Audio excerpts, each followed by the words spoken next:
Government plans to eliminate premium fuel next year.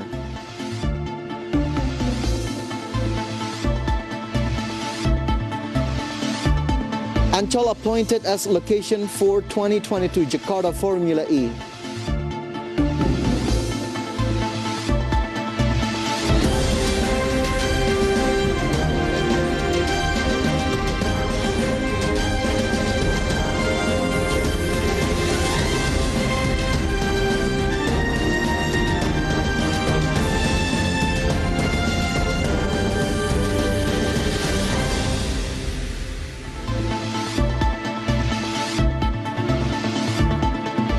Good evening, viewers. Market Headlines is ready to provide you information from business, economic, and capital market sector. And as the pandemic is still ongoing, we will provide you the latest COVID-19 information. Please stay safe by taking some simple precautions, such as physical distancing, wearing a mask, avoiding crowds, cleaning your hands, and having less mobility. And with me, Fajar Wayong, this is Market Headlines.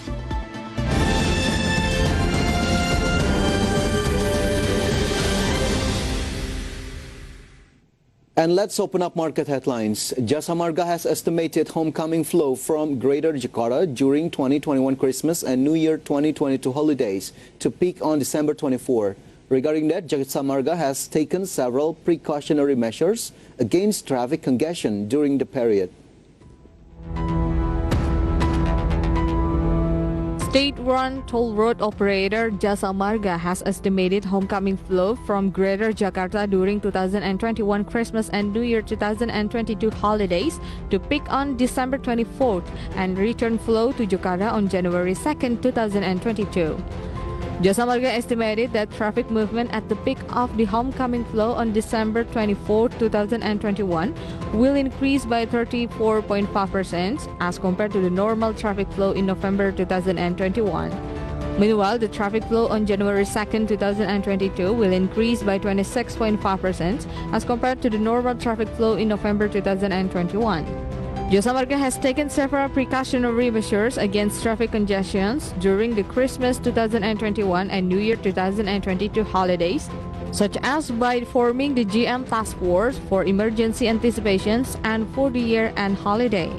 It will also supervise the implementations of transportation through the Christmas and New Year's Central Command posed by the Transportation Ministry, identify and handle locations prone to traffic, optimize land capacity, ensure road sites are clean from vehicle disturbance, and temporarily stop construction work.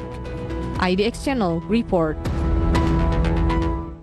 The Energy and Mineral Resources Ministry's official confirmed that the premium gasoline will no longer be available starting next year. The government is encouraging the use of pertalite or RON 90 fuel.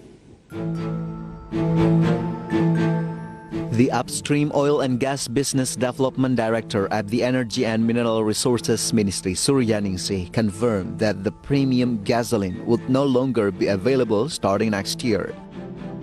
She said the government is encouraging the use of pertalite or RON 90 fuel.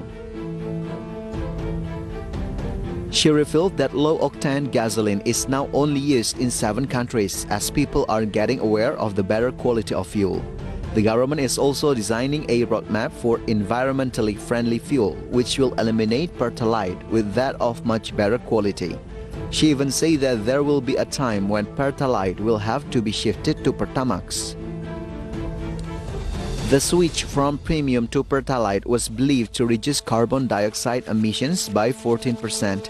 Additionally, the emissions could be suppressed by 27% with the shifting of pertalite to pertamax. However, the final decision regarding the elimination of premium gasoline is waiting for a presidential regulation. IDX Channel reports. And meantime, during first 11 months of 2021, budget allocations for energy subsidies rose by 15.7% to 102.5 trillion rupiah. The higher than expected energy subsidies included electricity discounts for households and MSME. Budget allocations for energy subsidies rose by 15.7% to 102.5 trillion rupiah during the January-November 2021 period as compared to 88.6 trillion rupiah during the corresponding period last year, Finance Minister Sri Mulyani Indrawati stated. Kenaikan harga minyak dan gas yang tinggi, maka pasti kita lihat adanya kenaikan. BBM solar kita dalam hal ini meningkat dari tadinya 11,9 juta kiloliter menjadi 13,1 juta kiloliter. LPG juga mengalami kenaikan dari 5,8 juta sekarang menjadi 6,1 juta. Kenaikan konsumsi barang-barang yang disubsidi pemerintah tentu menaikkan anggaran subsidi pemerintah.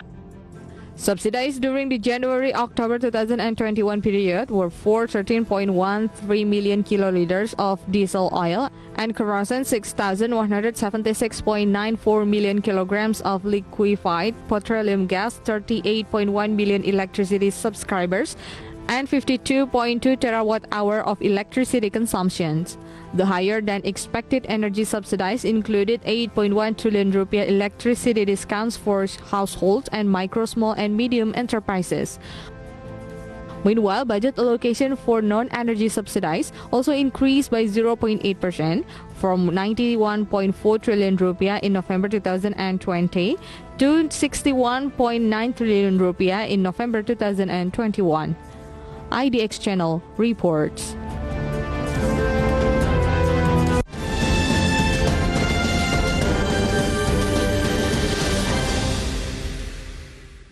And we're moving on to global updates. Spain's Prime Minister has announced plans for mandatory face coverings outside. Meanwhile, the United States authorized Pfizer antiviral COVID-19 pill for people aged 12 and older at risk of severe illness. More stories on today's International Minute. Spain's Prime Minister Pedro Sanchez has announced plans for mandatory face coverings outside in response to a dramatic rise in COVID-19 infections. The rule was dropped only 6 months ago, but Spain saw a record 49,823 cases on Tuesday. The Omicron variant is spreading across Europe fast, and the World Health Organization says the region is once again at the epicenter of the pandemic. In Spain, the variant is believed to account for almost half of infections. Sri Lanka plans to settle a debt for past oil imports from Iran by paying it off in tea, a government minister said. Ramesh Patirana said his country hoped to send $5 million worth of tea to Iran each month to clear a $251 million debt. Sri Lanka is experiencing a severe debt and foreign exchange crisis, which has been made worse by the loss of tourist income during the coronavirus pandemic. A member of the country's tea board said it was the first time tea had been bartered to settle foreign debt. More than 13 million people in the Chinese city of Xi'an have been ordered to stay at home as authorities attempt to tackle a COVID outbreak there. The northern city has recorded 143 infections since 9 December. Under the new restrictions announced on Wednesday, only one person per household is allowed to leave home every 2 days to buy essential goods. China has a strict zero-COVID strategy using mass testing and lockdown to stop outbreaks. The United States on Wednesday authorized Pfizer antiviral COVID-19 pill for people aged 12 and older at risk of severe illness. The first oral and at-home treatment as well as a new tool against the fast-spreading Omicron variant. Pfizer's antiviral regimen, Paxlovid, was nearly 90% effective in preventing hospitalizations and deaths in patients at high risk of severe illness, according to data from the company's clinical trial. IDX Channel reports.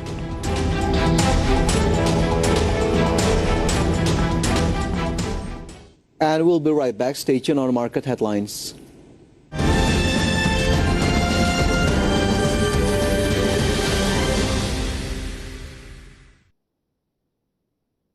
Masker dan vaksin mengikat janji, janji setia, setia abadi. Masker, vaksin, kau buat sejati.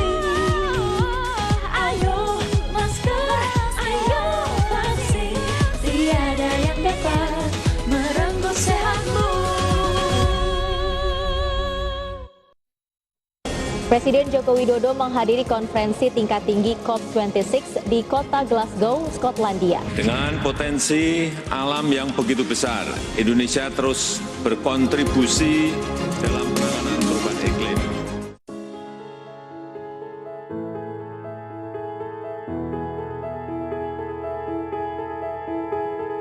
Apakah Anda memiliki perusahaan dan ingin mengembangkannya? Perlu dana lebih untuk ekspansi? Ingin kepercayaan lebih dari kreditur dan bank? Perlu peningkatan image perusahaan? Perlu strategic partners? Menghadapi potensi sengketa dalam keluarga pemilik? Butuh penerapan good corporate governance yang lebih baik? Go Public adalah solusinya. Mengapa Go Public?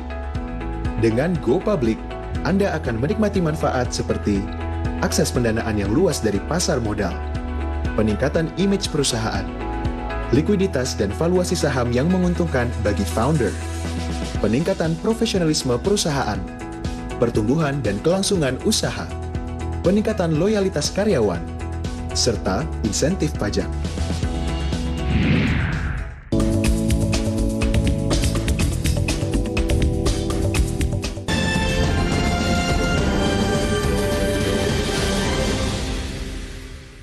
And welcome back on Market Headlines. Along with the construction of the smelter in Gresik, Investment Minister Bahlil Lahadalia prohibit Freeport Indonesia to cooperate with contractors from outside East Java. Investment Minister Bahlil Lahadalia prohibited Freeport Indonesia from cooperating with a contractor from East Java who is domiciled in Jakarta. Freeport must partner with contractors from Gresik who are domiciled in Surabaya. Ada pembangunan smelter Freeport. Kemarin Ibu Gubernur sudah ngomong sama saya, sama Pak Erik, sama Dirut Freeport. Jadi kami sudah membuat kebijakan untuk kontraktor lokalnya harus memakai pengusaha Gresik yang ada di Surabaya. Tidak boleh lagi pengusaha Jawa Timur yang dari Jakarta. Karena kalau tidak yang kaya, lu lagi. Kita pingin pemerataan pembangunan. Kita pingin orang daerah untuk menjadi tuan di negeri sendiri. Tidak boleh orang daerah menjadi penonton di balik kekayaan di daerahnya sendiri. With this policy, Bahlil hopes that local people can become kings in their own villages. Because so far, local people have not benefited from investment activities in the area. According to him, collaborations between large companies and MSMEs must be carried out in all regions. If not, then the rich are only centered in the capital city.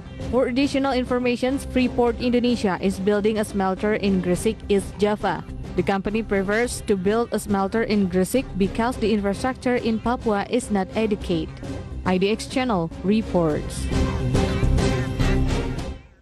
The Ministry of Finance noted that the realization of tax revenues until November 2021 was recorded at 1,082.6 trillion rupiah, or grew 17%. Minister of Finance Sri Mulyani Indrawati explained that this realization shows the performance of tax revenues, which is increasingly recovering from the pressures of the COVID-19 pandemic. In detail, oil and gas income tax revenues grew by 57.7%. Then the non-oil and gas income tax grew by 12.6%, which was driven by various types of taxes, which indicated that economic activity had grown positively. Meanwhile, VAT receipts until November 2021 were able to grow 19.8%. The Minister of Finance is still optimistic that state revenue will reach 100% by the end of this year. The continued improvement in the commodity sector was the main driver, in addition to improving domestic economic activity in various sectors.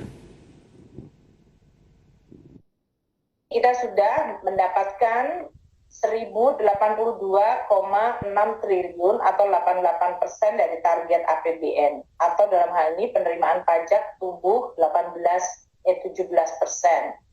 di mana PPH, migas dan yang lain-lain nanti saya akan sampaikan di dalam tabelnya. Untuk PPH migas tumbuh 57% karena kenaikan harga migas. Non migas tumbuhnya 12,6% PPH-nya, Dan yang paling kita lihat sebagai Due to President's assignment to SOE Ministry to provide concrete support for MSME, Erick Thohir admitted that the ministry had carried out a number of programs that encourage MSME to level up. The Minister of SOEs, Erick Thohir, said that partiality is a form of government support for MSME actors. He said the President assigned the Minister of State-Owned Enterprises together with the Minister of Investment and the Minister of Cooperative and SMEs to ensure concentrated support for MSMEs. Erick admitted that he had carried out a number of programs that encourage MSMEs to level up, including providing assistance to financing to help MSMEs. Dua program yang kita lakukan. Satu, memastikan bahwa Kementerian BUMN ini bersih dari oknum atau figur yang menghambat UMKM. Yang kedua, kita memastikan tadi pendampingan pembiayaan untuk UMKM. Karena itu, sejak awal kita melakukan program bersih-bersih BUMN. Kita memastikan juga tidak mau yang namanya BUMN-nya untung, UMKM-nya buntung. Erick said that the Ultra Micro Holding has now accommodated 10.9 million customers with a total financings of 42 trillion rupiah. Erick also ensured that the procurement of SOEs under 400 million rupiah should be given to MSMEs. IDX Channel reports. Ancol was officially appointed as the location for the Jakarta 2022 Formula E circuit. The appointment was conveyed directly by the head of the 2022 Jakarta E-Prix, Ahmad Sahroni. Ancol was appointed as the location of the Formula E circuit after going through a long study with Formula E operations as the representative of the International Automotive Federation of FIA. Jakpro President Director Widi Amanasto say that Ancol and Jakarta International Expo are strong candidates for the location of the Formula E circuit. The choice narrowed after previously the organizers provided 5 location options, namely Jenderal Sudirman, Pantai Indah Kapuk area, GI Expo, Jakarta International Stadium, and Ancol. Kita minta approval dari FAE dan FIO selaku penyelenggara. Barulah tadi pagi diberikan approval sirkuit untuk penyelenggaraan Formula E di Jakarta adalah di Ancol. Kenapa mesti pilih Ancol? Karena pertama, Ancol adalah tempat yang dinamis, yang ikoniknya Jakarta, dan tempat tidak mengganggu prasarana masyarakat, prasarana jalan masyarakat yang lain. Stay with the market headlines. We'll be back after this quick break.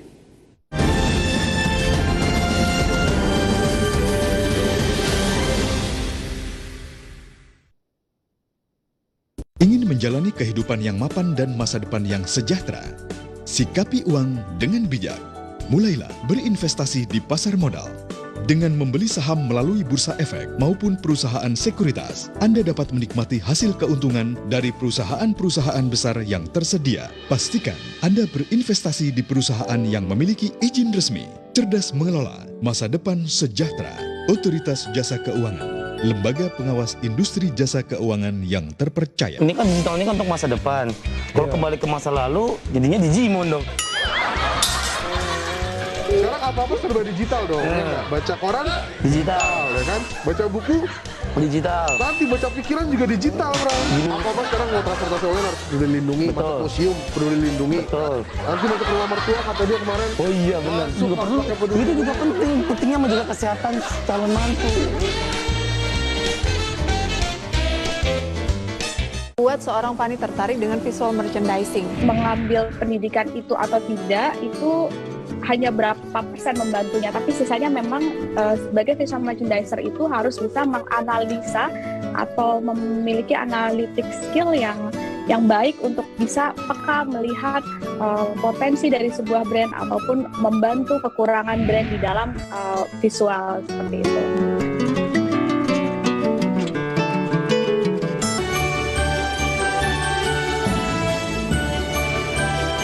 Kado Natal terbaik adalah bisa melihat sesama bahagia dalam sukacita. Natal menandakan kasih itu ada dan nyata karena kita peduli akan sesama. Selamat Hari Natal dan Tahun Baru 2022. Kiranya kita bisa menjadi inspirasi untuk berbagi.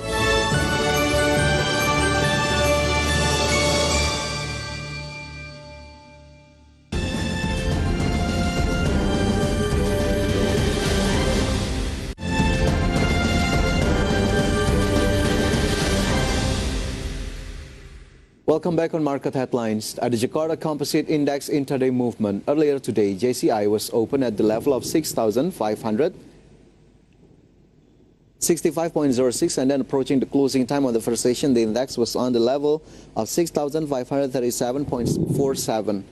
And then the index was showing strengthening trend by the second session closing time. JCI was closed at the level of 6,555.55. The index went up 0.4%.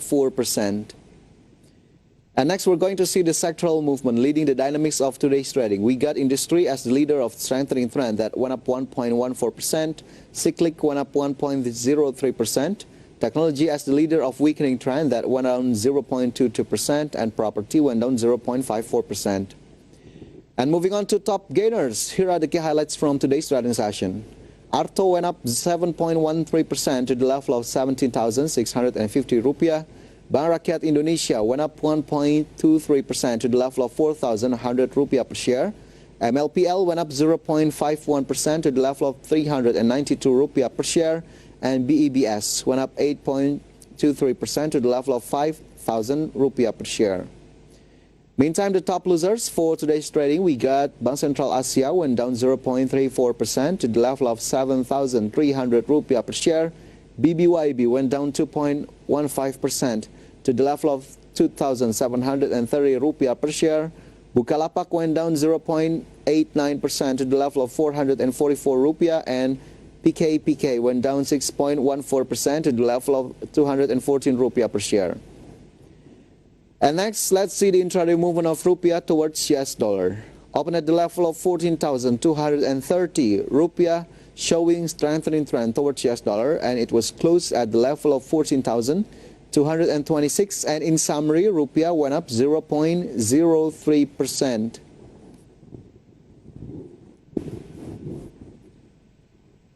By the end of 2021, Sarana Menara Nusantara estimates that the company's revenue will grow by 8%.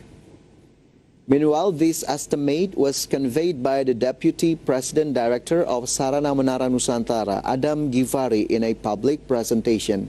He said so far the company's achievements were quite good and that 100% came from organic growth. He also explained that organic growth includes the construction of new towers, collocations, and increased fiber utilization. Apart from organic growth, the company is also supported by the consolidated financial statements of Solusi Tunas Pertama, which the company acquired last October. Meanwhile, if consolidated, the company's revenue can reach 8 trillion rupiah roughly. And for information, for next year, Sarana Menara Nusantara will build 500 to 800 towers. However, the company's management has not been able to say how much the budgeted cost for the construction of the towers. Bukit Asam plans to increase coal production next year following the Energy and Mineral Resources Ministry plan. However, the company projects that coal prices will remain quite volatile in 2022.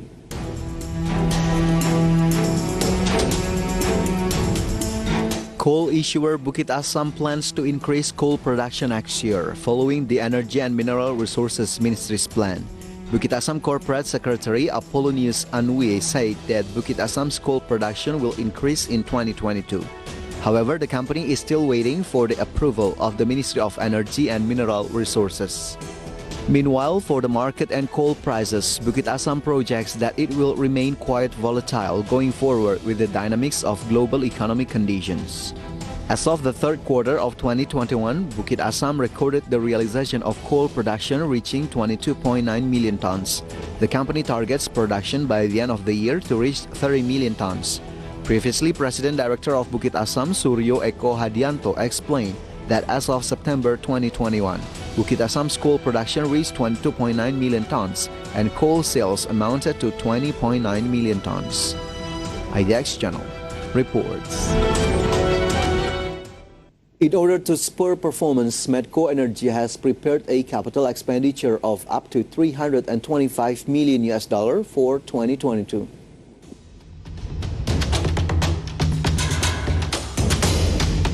In order to spur performance next year, Medco Energy has prepared a capital expenditure of up to $325 million for 2022. The financial report shows that the company has prepared the capital expenditure for the oil and gas segment of $275 million and for the electricity segment of $50 million. This amount is much higher than this year's target. For information, in the 9 months of this year, Medco only spent $53 million in capex. In detail, the oil and gas capital expenditure of $31 million was used for the development of several oil and gas development projects in the South Natuna Sea Block D PSG. Then the remaining $22 million for the electricity segment is used to complete the commissioning of the Riau, the construction of the solar facility in Sumbawa, and the Phase 1 geothermal development in Ijen. Meanwhile, in terms of financial performance during the 9 months of this year, Medco recorded a net profit of $56 million from 3 business lines. IDX Channel reports.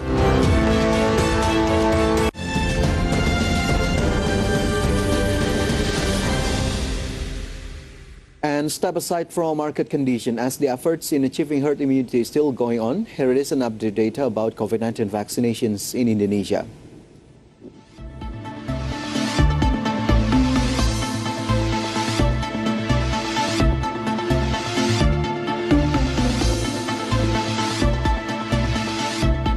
And viewers, the news closes our market headlines today. Please enjoy our next program on IDX Channel, your trustworthy economic, business, and capital market channel. And even though the pandemic situation is getting better, the discipline of wearing masks must be maintained, even though we have been vaccinated. And moreover, ahead of Christmas and the New Year, we are appealed to limit activities to prevent a spike in COVID-19 cases. So stay alert and stay safe. And I'm Fajar Wayong. Have a nice evening.